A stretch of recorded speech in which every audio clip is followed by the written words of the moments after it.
তসলিমা নাসরিনের বইয়ের বিষয়টি যারা এখানে একটি অপ্রীতিকর ঘটনা ঘটেছে, বই কিনেছি, বই উপহারও পেয়েছি, আবার উপহারও দিয়েছি। আলহামদুলিল্লাহ আমাদের প্রত্যাশার চেয়েও মনে হয়েছে, যতটুকু খোঁজখবর নিয়েছি বেশি সাড়া পাচ্ছি। বিগত সময়েও এখানে বইমেলা অনুষ্ঠিত হয়েছে, এবারও হচ্ছে। তো আমার কাছে যেটা পার্থক্য পরিলক্ষিত হচ্ছে, এবার সবার মাঝে একটা ফ্রিনেস কাজ করছে, যে একটা মুক্ত বাতাস, মুক্ত চিন্তার পরিবেশ তৈরি হয়েছে।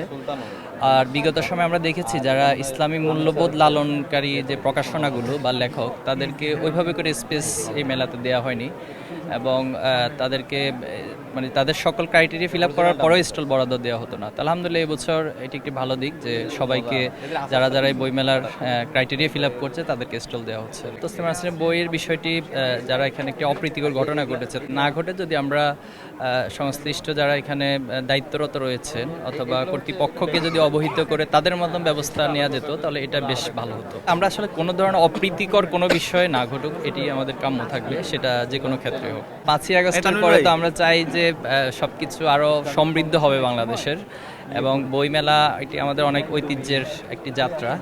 তো এই বইমেলার মধ্য দিয়ে আমাদের জ্ঞান বিজ্ঞানের চর্চা আরও বাড়বে, এবং পাঠক শ্রেণী তৈরি হবে, পাঠকদের ভিতরে উৎসাহ উদ্দীপনা বৃদ্ধি পাবে। তো এর মধ্যে দিয়ে আসলে আমাদের জাতি গঠনের কাজটা অনেক বেশি সমৃদ্ধ হবে, এটা আমাদের প্রত্যাশা থাকবে। আলহামদুলিল্লাহ আমাদের প্রত্যাশার চেয়েও মনে হয়েছে, যতটুকু খোঁজখবর নিয়েছি বেশি সাড়া পাচ্ছি। তো ছাত্র শিবিরের প্রতি ওভারঅলই 5ই আগস্টের পরে বাংলাদেশের আপামর ছাত্র জনতা, এরপরে অভিভাবক, অর্থাৎ সকল শ্রেণী পেশার মধ্যেই এক ধরনের জানার আগ্রহ তৈরি হয়েছে। আলহামদুলিল্লাহ এখানে যেহেতু আমাদের স্টলে বইগুলো রয়েছে, আমাদের সাংগঠনিক বই, এরপরে জ্ঞান বিজ্ঞান ইতিহাস নির্ভর সায়েন্স রিলেটেড বইগুলো, সব বইগুলো সেখানে পাওয়া যাচ্ছে।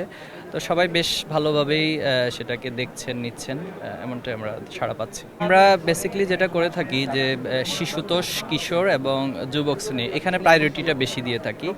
আর এছাড়াও যেটি আমি বলছিলাম যে জ্ঞান বিজ্ঞানের যতগুলো সাইড রয়েছে সবগুলো বিষয় নিয়ে আমরা কাজ করে থাকি। বইমেলায় সম্ভবত আজকে 4র্থ দিন এসেছি আলহামদুলিল্লাহ শুরু থেকে।